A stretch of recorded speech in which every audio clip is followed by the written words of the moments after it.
ป่าสงวนภูหินปูนเขตผาเกาะคุมกันเป็นบริเวณกว้างอยู่แล้วทางเลข8อยู่ระหว่างแขวงคำมวนและบุรีคำไสเลียบไปตามแม่น้ำหินปูนยังยาวไปจนถึงเขตเมืองบุรพาต่อไปถึงตะแขกซึ่งนักธรณีวิทยาได้อ้างอิงว่าเป็นเขตที่เกิดขึ้นมาแล้วประมาณ65ล้านปีก่อนแน่นอนเขตดังกล่าวยังมีอีกหลายอย่างที่ให้พวกเราค้นหามื้อนี้ Inti Explorer จะพาไปสำรวจผาซอดที่เลียบตามแคมน้ำหินปูนเขตเมืองทุมคำแขวงคำมวน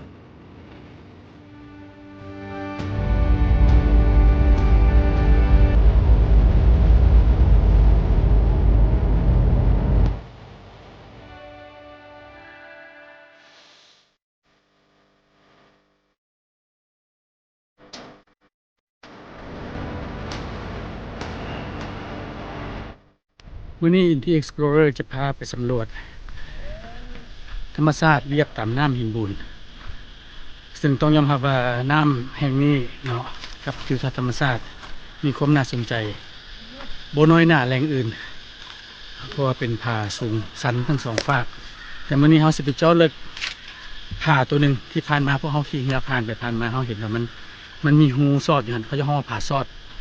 แล้วเขาจะขึ้นไปเบิ่งบริเวณเทิงๆว่าโอเควิวมันเป็นแนวใดเนาะเป็นแนวใดตื่นเต้นแนวใดสิขึ้นไปฮอดบ่มื้อนี้ข้าพเจ้าและทีมงานของ The Rock Viewpoint จะพาไปเบิ่ง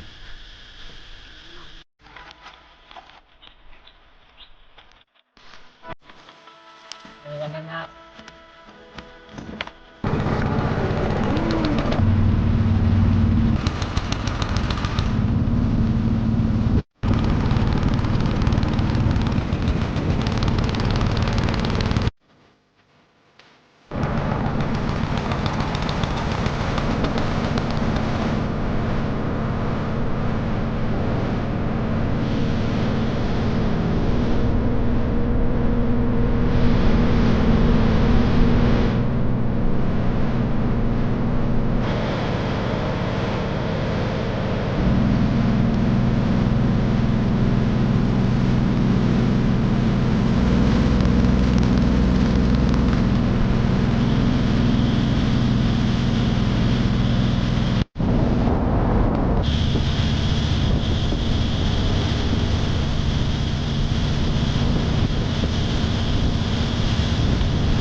หลังจากการเดินทางประมาณชั่วโมงทางเรือเนาะตอนนี้เขาได้มาฮอดตีนผาบนที่ห้องผาซอดเรียกเห็นละแต่เบิ่งคล้ายๆว่าเป็นไปได้อยู่แต่ว่าปฏิสันเติบเดี๋ยวเป็นเมื่อใดทายเบิ่งนำกัน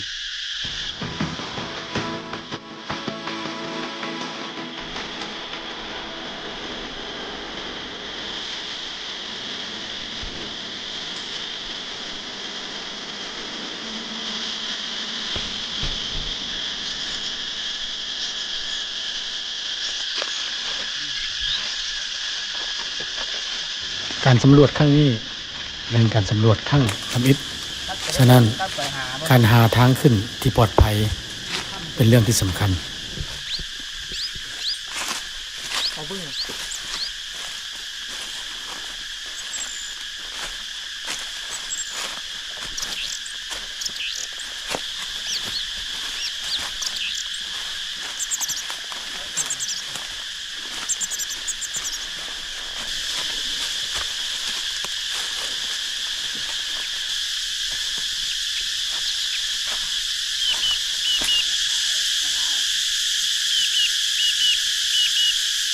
อันนี้กำลังจะเอาโดรนขึ้นไปเบิ่งทิศทางว่าสิไปทางใดเนื่องจากว่าพวกเขาล้วนแล้วแต่ทางทำอิฐหมดทุกคนเพื่อบ่เสียเวลาเอาโดรนขึ้นเบิ่งก่อน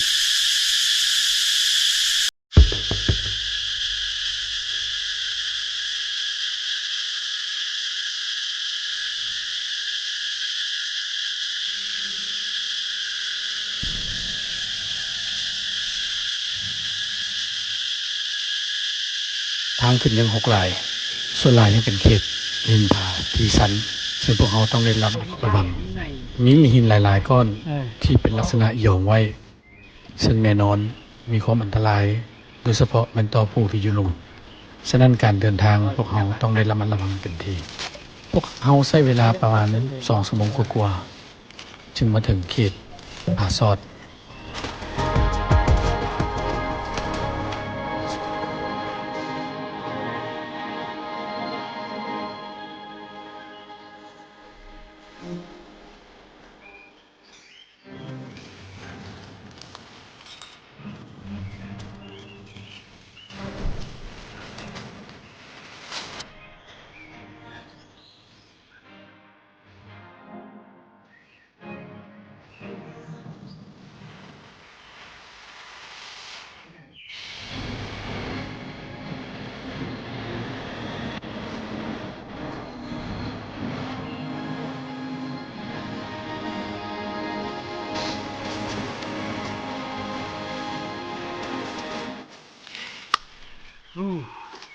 ในที่สุด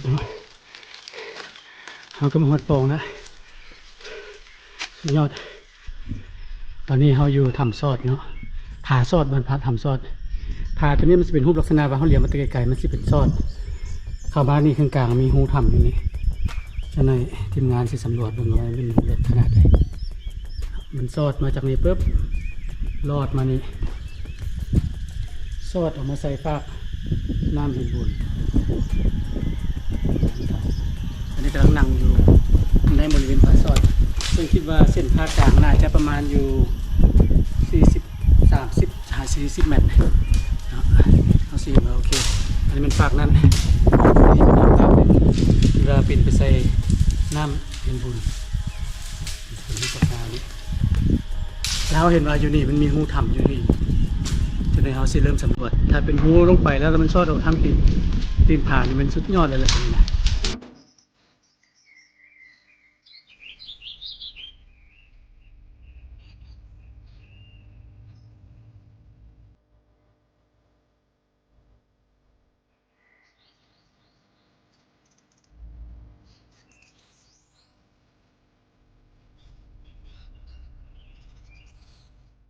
ในที่สุดพวกเขาก็มาถึงเป้าหมายรูปลักษณะของผาซอดเป็นหูที่ซอดระหว่างผาทั้งสองฝากซึ่งมีความยาวประมาณ40กว่าเมตรอีกฝากหนึ่งของผาเป็นบริเวณผาสันซึ่งพวกเขาบ่สามารถย่างลงได้มีแต่ต้องใส่เสือกลอยตัวลงอย่างเดียวมีวิวที่งาม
ตอนนี้มาฮอดบริเวณปากถ้ำแล้ว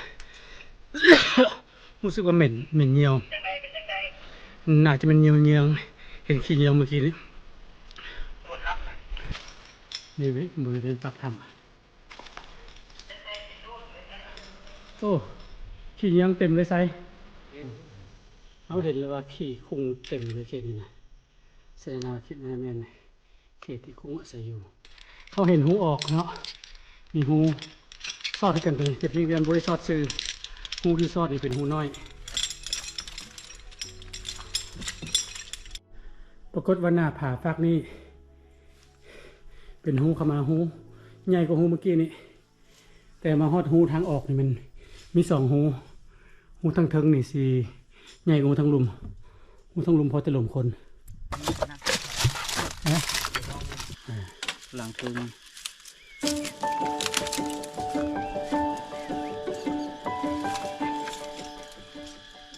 จบไปแล้วเนาะสำหรับที่ Explorer EP นี้ต้องขอบใจทีมงานหลายๆทีมงานดอกสุดยอดเลย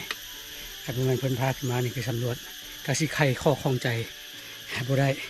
เพราะจริงๆแล้วเห็นสถานที่แห่งนี้ตั้งแต่3 ปีก่อนสมัยมาแคมปิ้งเลี้ยวขึ้นมาเห็นรู้สึกว่ามันมีหูสอดใสๆอยู่ก็เลยว่าโอเคตั้งใจตั้งแต่มื้อนั้นมาฮอดมื้อนี้สุดท้ายได้ขึ้นมาแล้วมาสำรวจขึ้นมาแล้วจะมีหูถ้ำอยู่ข้างกล้องแล้วมีถ้ำอยู่ข้างๆก็ถือว่าได้ไปไขปริศนาทุกๆตัวก็ถือว่าให้ข้อข้องใจแต่ว่าต้อง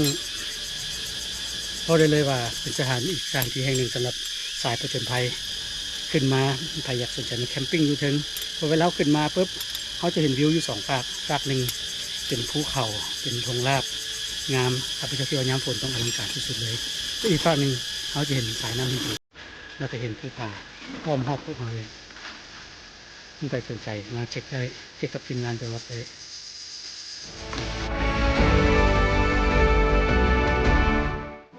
จบไปแล้วกับการสำรวจผาซอดที่เมืองคุมทันแขวงคำนวณเป็นที่ Explorer ต้องขอบใจเบล a ากรีนโตโยต้าลาวและธนาคารพัฒนาลาวที่เป็นส่วนหนึ่งของการสำรวจและท่องเที่ยว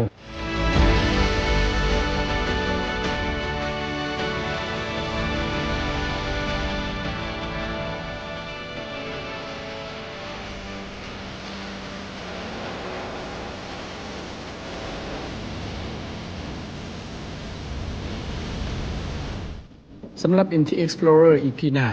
พวกเขาจะพาไปสำรวจไปท่องเที่ยวอยู่จุดใดนั้นอย่าลืมติดตาม